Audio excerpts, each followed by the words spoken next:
Hello. Today I'm doing something that I don't do often enough. I'm lying still outside in a big expanse of open greenery and I'm simply looking up at the sky and I'm carefully listening and using all my senses and I'm thinking. I work as an artist and a writer and a musician, but I'm also an obsessive collector, and today I'm collecting words specifically about clouds. And I'd like you to do the same for a challenge to write a poem. There's many different types of clouds with these amazing names that appear in different levels of the sky.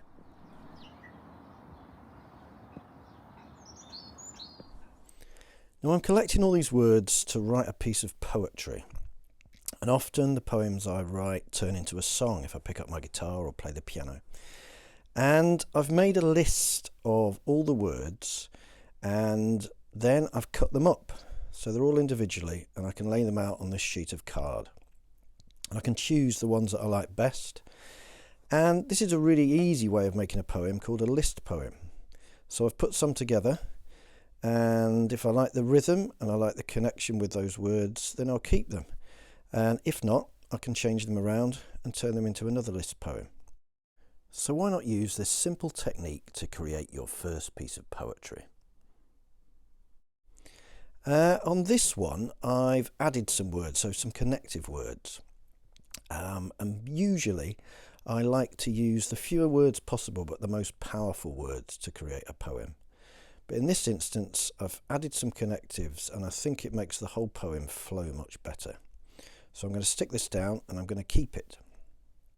The following artworks are all part of the extensive Whitworth Art Gallery collection in Manchester, and this wonderful seascape with its threatening clouds is by Joseph Mallard William Turner. The next one here is a detail taken from a painting by John Constable, another English artist. Third up is a Japanese silk from 1760, and the Whitworth has many textiles. This fourth piece is by Janine Fieldsend and Michael Fieldsend and is a print from 1974. This is using felt and it's an artwork by Jenny Cowan. But by far my favourite is this wonderfully dark and sinister landscape by the artist George Cockram, which is just done in monotone black and whites and leads me nicely into my favourite types of clouds, storm clouds.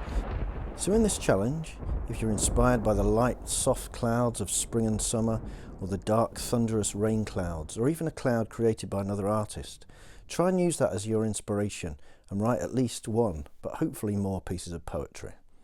If you do end up with a small collection of poems along the same theme, why not try your hand at making a book in this challenge? These are all handmade books using all sorts of illustrative techniques.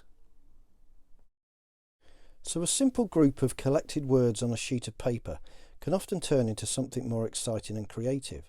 I'll often pick up my guitar, play a little melody or a tune, and my lyrics will often fit round it and become a song. There's a single line of text in all these boxed artworks I've made that gives a little clue about the characters or the story involved in a song or poem. The violinist in my band wears an old wedding dress covered in words that move when she plays, bringing the song or poem to life. So from a simple collection of thoughts and words on a piece of paper, there are endless ways to challenge yourself and use the language of poetry even more creatively.